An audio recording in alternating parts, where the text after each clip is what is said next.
So Deng came up with something called socialism with Chinese characteristics. He followed his instincts. First and foremost, the people didn't have enough to eat. They had to be fed. Secondly, the people who had been politically wronged had to be exonerated. These were very practical things. Little did he know what tremendous changes would be triggered once this process began. It was deep winter, 1979, when a thaw began to be felt. A stretch of bare wall near the city center became a place where people posted their hopes and fears about the new China. There were a dozen unofficial journals, too, and new voices heard. A young man named Wei Jingsheng wrote a poster. What China needed was more than the 4 modernizations the government was promoting in agriculture, industry, science, and defense. China needed a 5th modernization, democracy. Democracy wasn't the result of progress, Wei Jingsheng argued. It was a precondition for progress.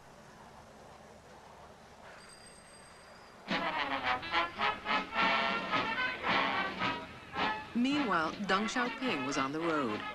Apparently moving away from communist ideology, Deng was welcomed in America. Time magazine named him Man of the Year. In the U.S., China's economic reforms were greeted with enthusiasm.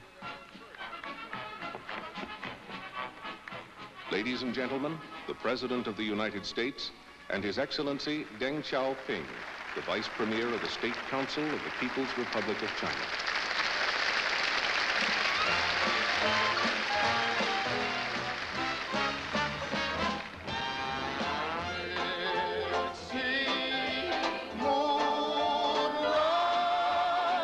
Rocky Mountain High, Rocky Mountain High.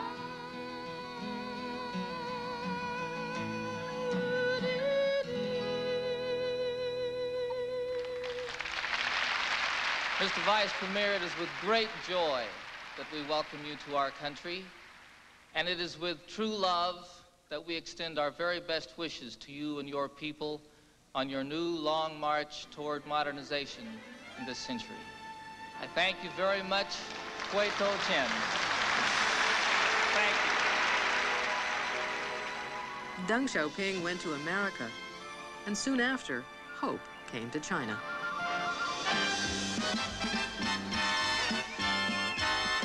Hey, we're off on the road to China with fun and adventure in mind.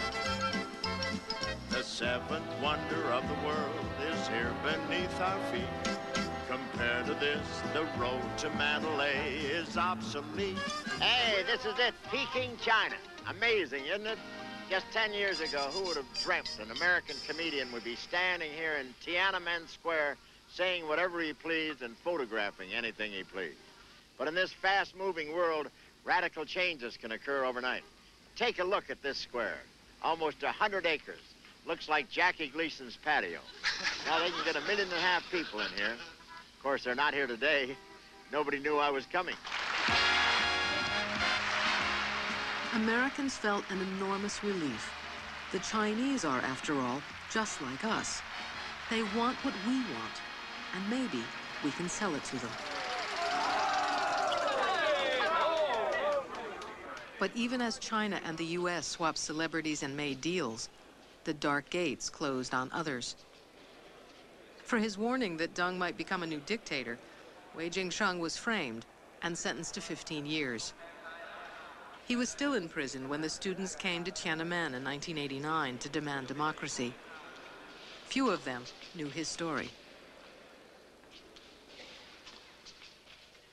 In China, if you wanted to express your opinions, you had to speak from within the Communist Party. If you talked outside, they'd throw you in jail. The only option for a pure idealist is to commit suicide. I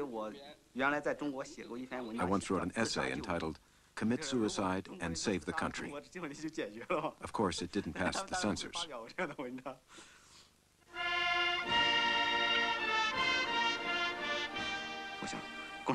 I'd completely lost faith in the Communist Party. I thought the only workable thing was to join up and try and change it. Committing suicide myself wouldn't do the country much good. A more useful thing to do was to help the Communist Party commit suicide. Lenin had taught us that the easiest way to take a fortress is from within. There's also the Trojan horse in ancient Greece. If you can't win through confrontation, you have to try sneaking inside. That someone like myself could join the party was because cracks had already appeared. Before Deng's reforms, someone like me would never have been let in.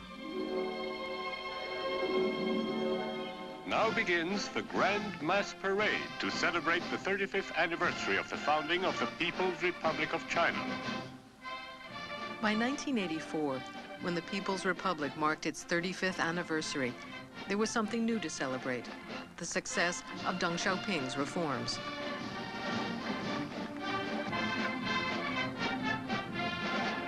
Once, Deng had been purged by Mao for his disobedience. Now, Deng was no longer under the great teacher's shadow. He could make his own plans, and he had the power to execute them. He would be called the Grand Architect of Reform. By Deng's side were his loyal ministers, Hu Yabong, Zhao Ziyang, men given the task of reform, men who can also be blamed when reform went too far. Some students in the parade raised a homemade banner greeting Deng by his first name. Hello, Xiaoping, an unheard of liberty. People were genuinely grateful to Deng. China's industry is advancing toward modernization. Like agriculture, it will soon be carried forward on the wave of reform. The early reforms brought quick and dramatic change. In the countryside, communes were broken up. Rural markets were revived. Farmers started to make money. There was a lot more money to be made.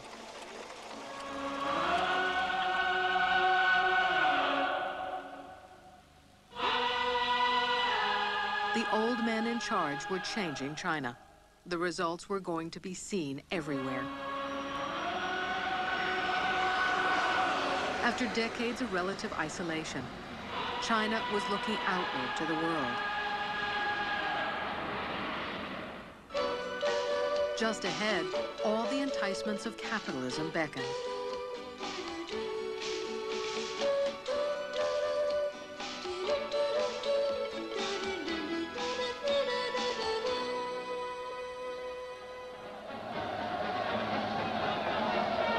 Our life is getting better and better. The light industry float shows how life is becoming more colorful as our living standards rise.